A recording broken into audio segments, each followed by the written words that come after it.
And the last point that I'll touch on for this evening is enhanced immersion. And the reason I say that is because VR has really come into the forefront in recent years, VR and AR. And these headsets and haptic feedback controllers that we use really can change the way that you play like it has never before, especially with the headsets. Got Apple that's getting ready to throw their game, their hand at the game. You've got Sony that's doing it already. You've got Meta that's already got theirs out there.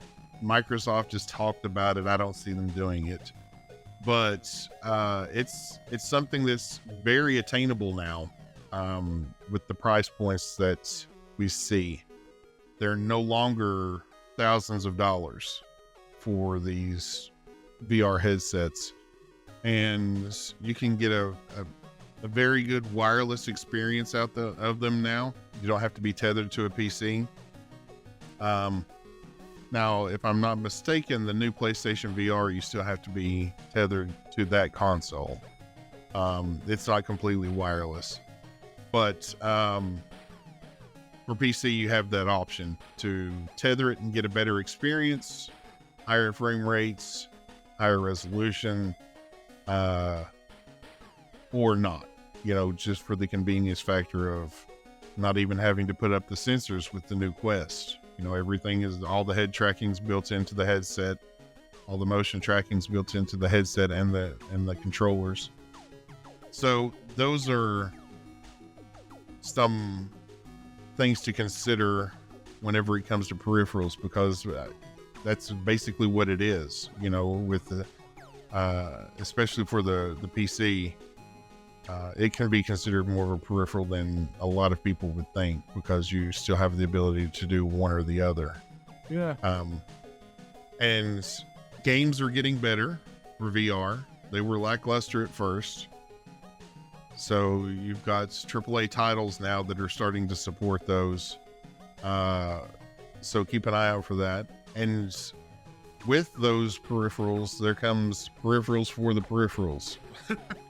Because that's a whole other thing that you've got to look at, especially with the VR headsets. I have 3 different ways to strap that thing to my face, Yes. depending on what works for me. Take Because note, if Apple. you're going to have a gaming session with a VR headset on, you have to be comfortable, right? True. So you've got some that tension on the top of the crown of your head. You've got some that tensions on the forehead. You've got some that does both. You can interchange your the cushions, silicone tips for your nose. I mean, it's pretty endless what you can do. Some of them you can even get additional battery packs and put on the back of the headset to keep you wireless for longer. Which I have one of those right here. I can show you that, how it works. Thank you. Appreciate the visuals. Always. Yes. You have way more than I do. That's for sure. My God. So you can see here, this is just the Quest 2, what I was talking about. Right here, there's 2 pressure points. Those are movable. So you can move it frontward to backwards. It's independent here. You've got a dial in the back. Well, it's like a hard hat. Yep. And you can pull it back and in. And then also, like I said, there's a battery pack that you can attach to this one magnetically for additional playtime and not have to take it off of the game session. So does it, obviously it's got a internal battery pack plus the It does have an internal battery pack. So does it use the external one first? Yeah. No, it'll use the internal one first. Oh, okay. And then it will switch over to the external. You've got your cord here, which is a USB-C that plugs into the side of the helmet or the mask there. Okay. Okay. And that's just going to be drawing power from the headset itself. Okay. But until you put that battery pack on there, then that's whenever it's going to use the other. Gotcha. That option.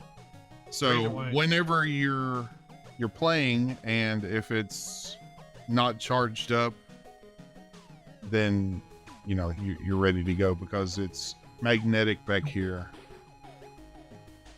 and where the plug comes from the back, it draws the power from both places. Got it. Okay. Yeah, the reason why I was asking is because there are devices that I work with at work. They've got the auxiliary battery as well, but it'll pull from the spare battery and then the internal. And the reason for my question is that if you were gaming and then your spare died and you still wanted to keep playing, could you swap it out? But it sounds like it's using the internal then the external one. So when the internal one dies, does the rear one charge the first one, or does it run off the It charges the first one. Oh, okay. Yeah. I thought it was actually running off of it. Okay. No, it's not running off of it. It's supplying a charge to it. Once it drops down below a certain level, then it's going to recharge. So you can hot swap them. Right, so you can hot swap and keep playing. Right. So that's just one instance. Like I said, that's a peripheral for a peripheral. But Peripheral all the way down. We've got nothing but peripherals around here today. Oh, yes. And that's all I got.